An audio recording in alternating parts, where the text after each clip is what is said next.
Bismillahirrahmanirrahim.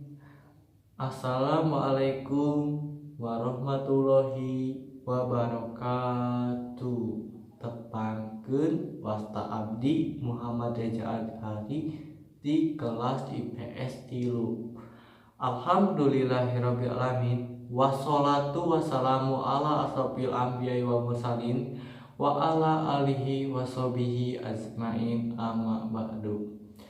Puji sinareng syukur urang panjatkeun ka Gusti Allah Subhanahu wa taala kusabab karunia idina urang tiasa ngempel sasarangan di danget ieu ayeuna. Teu hilap oge shalawat serta salam urang curahkeun ka junjungan Nabi Muhammad sallallahu alaihi wasallam, ka para keluargana, ka para sahabatna, ka para tabiat tabi'ina. Atur nuhun kasadaya hadirin anu tos nyempetkeun waktosna kanggo ngempel sasarangan di dieu. Ngajegna sim kuring didanget ieu bade ngaguar tema nyaeta karakter remaja di zaman kiwari. Di zaman kiwari mah seueur pisan rumaja Sunda anu teu nyaho ngeunaan karakter anu salaresna. Di satara wewengkon karakter rumaja ayeuna seueur nurutan budaya luar. Cobi kurang perhatoskeun rumaja kiwari anu paripolahna teu bener sapertos bahasana teu merenah, paripolahna teu pikaresepeun, jeung akhlakna kirang sae. Karakter rumaja teh nyaeta kudu hade, kudu sae akhlakna, cing ku urang emutan kudu hade tata laku, tata basa marenah, jeung hade hate. Mun salah sahiji eta teu pantes jadi ngaranna rumaja mah. Hadirin dipikahormat, anu hayang jadi rumaja nu sae, nu bener-bener jadi rumaja engke kareupna nyaeta urang kudu boga opat karakter di diri urang nu kudu nempel.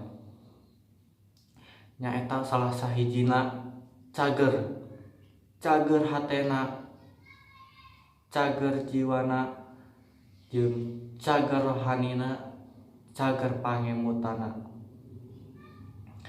Yen cager moralitas atanapi akhlakna. Anu kadua nyaeta bener hatena, bener ucapana, jeung bener paripolahna. Anu katiluna nyaeta bager hatena, bager paripolahna, jeung sok nulungan ka sesama, eta ge disebut bager. Anu kaopat ieu terakhirnya kade emutan di tilu eta teh. Kaopatnya eta pinter dina elmuna, nyaeta ilmu dunia tur ilmu akhirat. Sapinter-pinter diri urang kudu ngabagikeun eta ilmu. Nya pokona mah sadiri urang pinter-pinterna oge kudu ngabagikeun eta ilmu ka sasama. Hadirin nu dipikahormat, mugi ngan sakitu anu tiasa ku abdi digebrehkeun ka para hadirin. Mugi-mugi tiasa jadi pangajaran urang sadayana. Hapunten mun seueur kalepatana, mun abdi oge nuju diajar keneh. Taufiq wal hidayah. Wassalamualaikum warahmatullahi wabarakatuh.